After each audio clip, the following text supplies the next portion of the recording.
A piece of wood rotting in the salt air. I don't know how it could be useful. A stone wheel. It looks pretty heavy. I couldn't move it. It's too heavy. An old wooden door.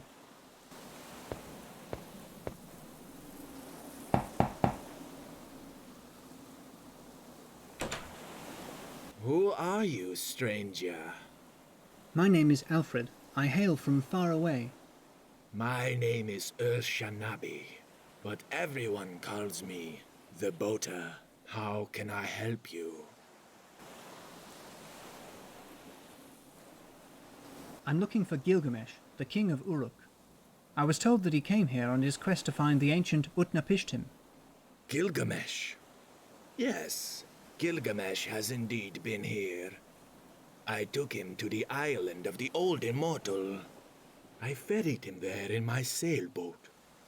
Oh, that's good. Can you ferry me there? Gilgamesh paid through the nose for my services. Look here. He gave me this bag full of gold coins.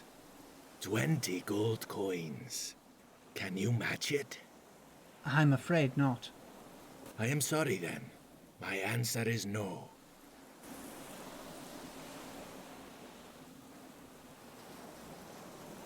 Tell me about N8eulchens. N8eulchens was born thousands of years ago in Shurubak, a city on the banks of the Euphrates River. He was a good man, devoted to the gods. One day the god Ea warned him that the earth would be submerged beneath the waters by the angry gods, and suggested he build an ark. So, N8eulchens built a great ship. He took on board relatives and friends, a huge amount of supplies, and all the animals he could muster. This is how he survived the great flood. When the flood subsided and the waters began to recede, N8eulchens came out from the ship and made a sacrifice to the gods. The god Enlil, impressed by his devotion, bestowed upon him eternal life. The wise N8eulchens soon realized that the rest of humanity would not take kindly to his new condition. Humans being condemned to the futility of life and death as they are.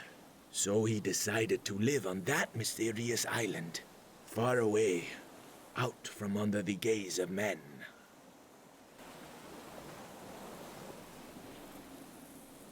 Tell me about N8eulchens Island. That island you see on the horizon? It was chosen by the ancient N8eulchens for his home. After receiving the gift of immortality from the gods, N8eulchens decided to live far away, out from under the gaze of men. That water, separating the mainland from the island, is called the Strait of Death. The gods allow only myself alone to cross it. Oh, I get it. That explains the steep price. Are you insinuating something? No. Perish the thought. I absolutely have to get to the island of N8eulchens. I desperately need to talk to Gilgamesh. It's a matter of life and death. Please, take me there on your sailboat. I already told you that I only ferried Gilgamesh there because he paid through the nose for my services. I'll ferry you for 20 gold coins. Otherwise, no deal. Can you pay that amount? I'm afraid not. I am sorry then. My answer is no. It's been great chatting with you. See you around.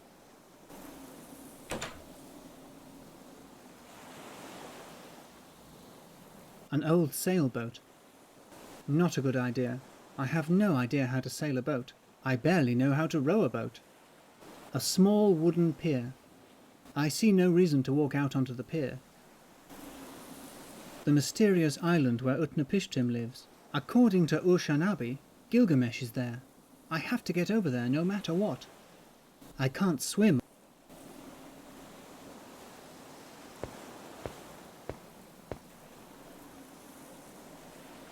I doubt I'd find anything of interest in those jars. Some clay jars, nothing special.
Who's that now? Hey, there is nobody here. Is this some kind of joke?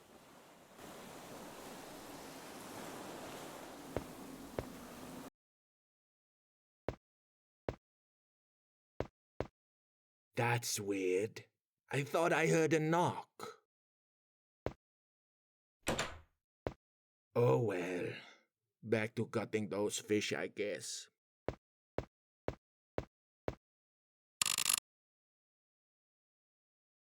A basket full of stinky fish. I don't want to touch the fish in that basket. Some clay jars, nothing special.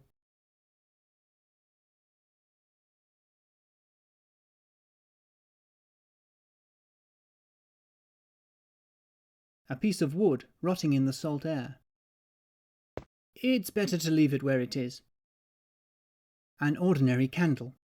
I'd rather leave it as it is. A clay vase. Nothing. The pouch full of gold coins that Gilgamesh paid to be ferried to the island of Utnapishtim.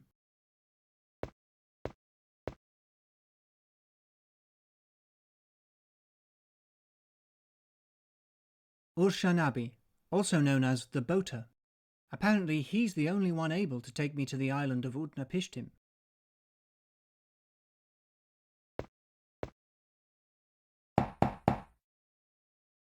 Who the hell is there?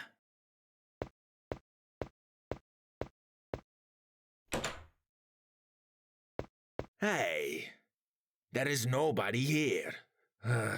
Is this some kind of joke?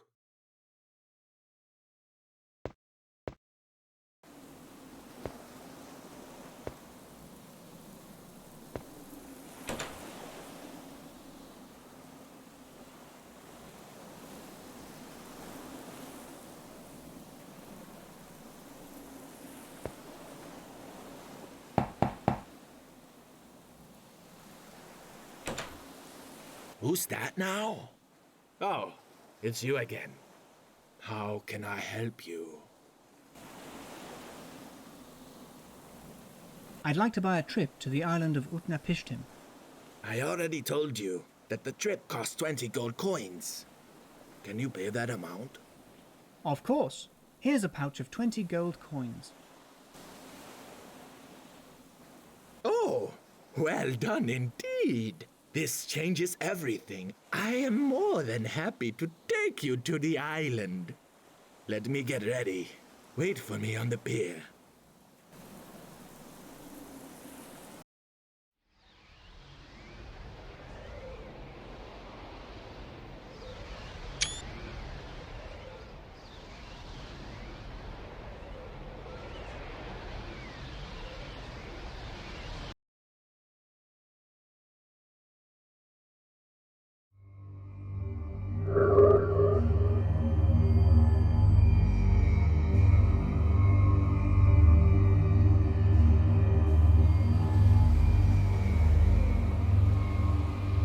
This is the exact landing I dropped Gilgamesh off at. It is said that this is the entrance to Utnapishtim's palace. All right. I can only wish you good luck, stranger. Good luck. Wait, you're going to leave me here? You're not going to wait for me? Dude, you bought a one-way ticket. How am I supposed to get back? I don't know. Ask Gilgamesh. You'll both be in the same boat, so to speak. I must be on my way. I must get back before darkness falls.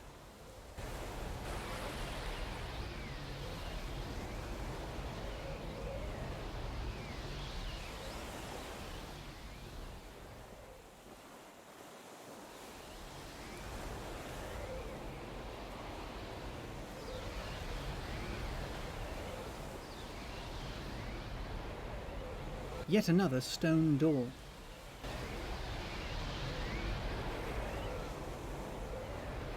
I don't think I could ever open that stone door with my bare hands. There are some holes in the column containing small spherical stones.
I don't think I could ever open that.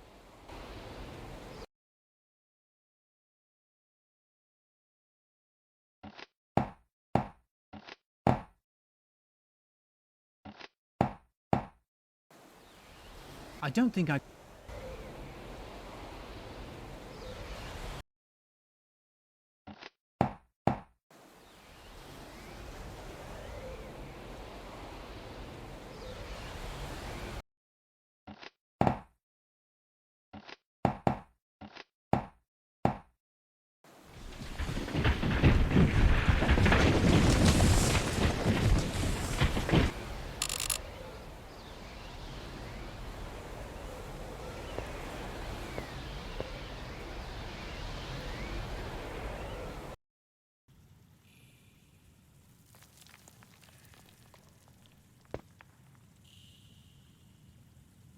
Gilgamesh? Men used to call me so. Oh, thank goodness I've finally found you. I need your help. You're the only hope for mankind.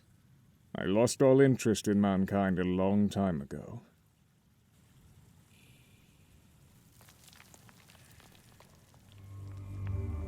Librarian, I must admit, I underestimated you. Oblivion? You were expecting someone else, Librarian. Perhaps some nice, wise old man, survivor of some flood?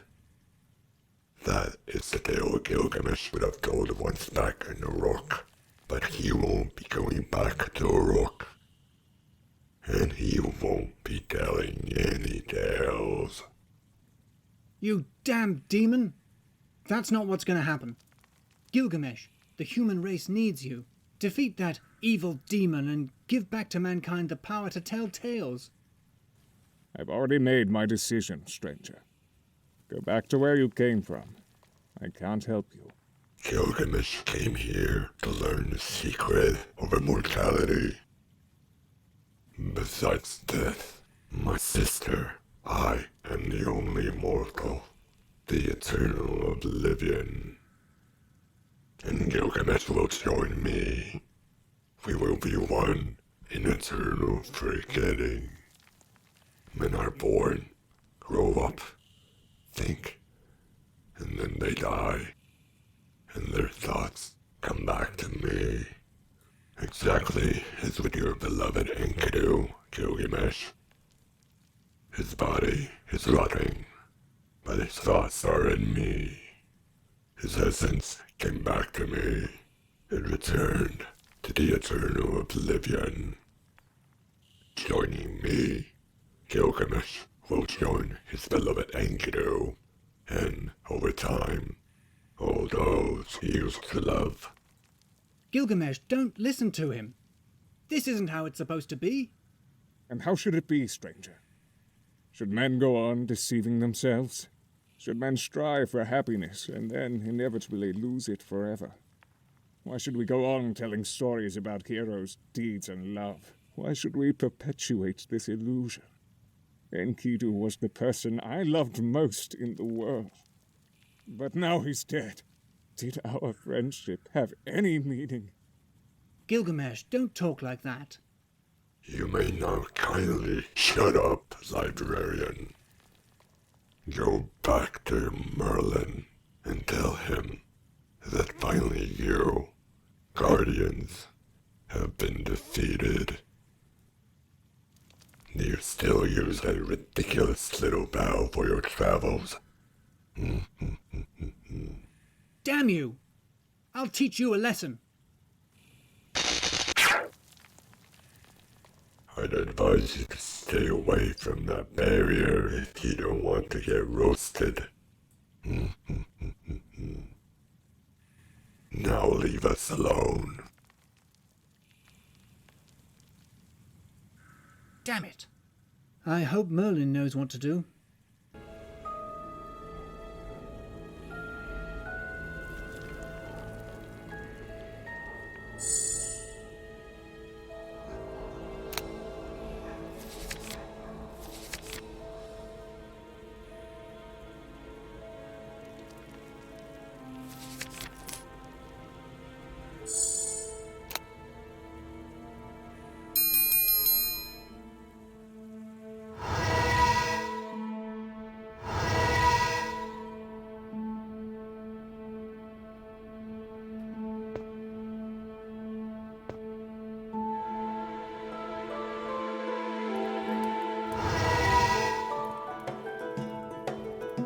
Welcome back, Alfred. How can I help you?